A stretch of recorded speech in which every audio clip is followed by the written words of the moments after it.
Hey yo, welcome to the State Road Show. So today I want to get into the first fight I lost on State Road.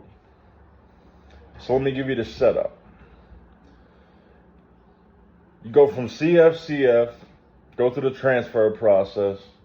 They come 3:30 in the middle of the night, the CO, and they tell you, in my case, pack your stuff, you're going to DC. So you know when you've been on State Road a few times, this was my second time on State Road. This was about 2007. I went on probation. I got on probation the first time. Went on the run. You know, didn't want to do the probation shit. I was young, dumb. I didn't want anybody telling me what to do. So I went right back to what I was doing. Said, fuck it, ran. The warrant unit, which used to be fucking everywhere in my neighborhood, you know, they scooped me up, so I go to CF. So like I said, they told me I'm going to DC. I never been to DC at this point, but I knew I was at the House of Corrections the first time, but I knew DC was open dorms. Now, for those that don't know, a dorm is like, picture it like a giant UFC octagon roofed off with bunk beds surrounding the whole thing. You know, but it's bigger than that. And then in the distance, in the corner, you got the toilets, the sinks, and the showers. So this was in receiving. Now, they had us in a cell probably built for 10 dudes, but there was like 35 of us. So it was like standing room only. So we're standing there, and the COs are right in front of us. And they're lazy as shit. Like, they'll get around to us when they get around to us. But, like, we're staring at them like, come on, man, what the fuck? When we gonna get the fuck out of here? So we're in there for a few hours. So eventually, we take our property that we got locked up, the clothes we got locked up and the things we had, and we got to check it into theirs. So they start calling out names. So we go in, we checked it into the jail. They put it in these little sleeved bags with hangers. And they hang it up with your name on it, your PP number and all that. So they took like maybe 15 of us and put us in the last cell on the row. Now we're in there, and I was in there with a buddy of mine from the neighborhood. So we're talking this and that. And there's this guy, and just to look at the guy, you could tell there was something wrong. You know, people have mental issues and this and that. You can just tell sometimes, you know. Dude don't even have to open his mouth. And he's standing, like, with his back to us most of the time, just staring straight out the gate. And he did this for, like, a couple hours. So me and my boy are talking. And eventually, I guess the dude must have, like, turned around and started facing us. My boy tells me, yo, that dude keeps staring at you. He hasn't taken his eyes off you, like, since, you know, for a while now. So I look at him, and he don't even like look away, like try to hide it or whatever. He's like locked eyes with me at this point. So I'm like, that's kind of weird. So I go back to the talk. I'm like, I don't know what the fuck that's about. So we keep talking, and every so often I'm looking back because it's on my mind now to see if the dude's still looking.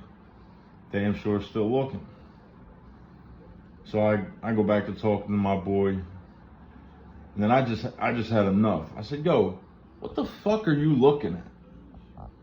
And he just turns his head and starts looking out the gate again. I'm like, all right, guess I ain't getting an answer on this one. So we went back to talking. So my boy says, yo, he's doing it again. I'm like, yo, bro, you got a fucking problem? Like, do I owe you something? Like, you lose something over here? Like, what the fuck's going on? So like he drops his head and he starts walking to the middle of the room, to the middle of the cell. And he gets right in front of where I'm standing, with his head down the whole time. So I'm like, this dude's like acting like the fucking Undertaker or something. Now granted, this dude's a big dude. I'm almost 6'4". This guy had to be 6'4", maybe 6'5". You know, pretty thin. You know, right now I'm 225. At the time, I was probably 180, 185, whatever. Always was a skinny kid. And he was probably like 6'4", 6'5", maybe about 200. So he gets to the middle of the thing, and I'm like, what's up? Is there a problem? So he looks at me, and I'm sitting down at this point. I'm still on the bench, which was my first mistake.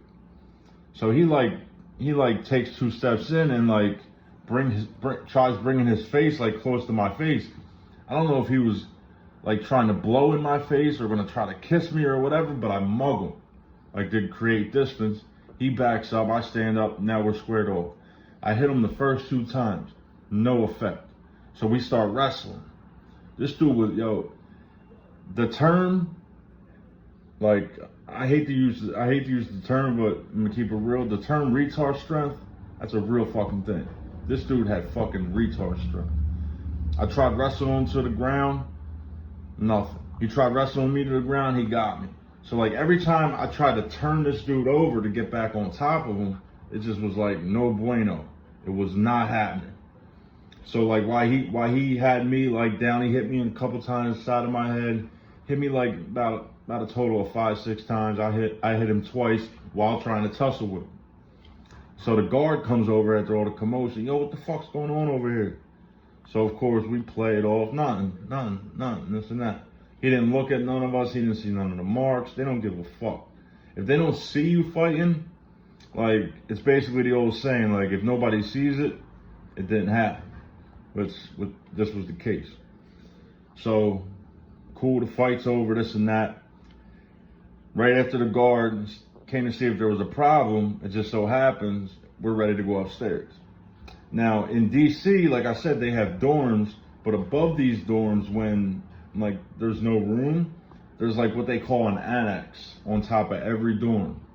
So like you're up there, it's another dorm, but you're up there to wait until the main dorm has openings, and then they'll drop you down as they have openings. So we're up there, and who ends up in the fucking same annex as me? This dude. So my bunk was in the corner. There was a bunch of open bunks, so we got to choose our bunks or whatever. So I always chose like the corner bunks.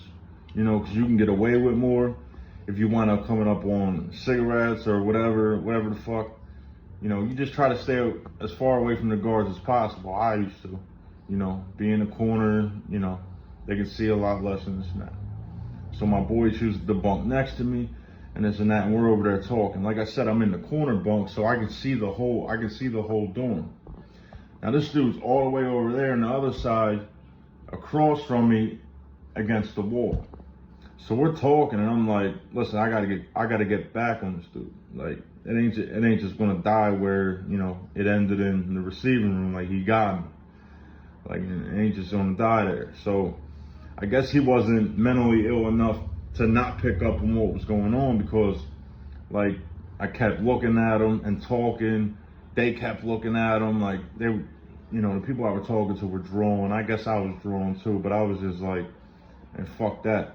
Like, when the lights go out, when the CO, when it's time to be in bed and shit like that, when the lights go out, me and this dude are gonna rumble again.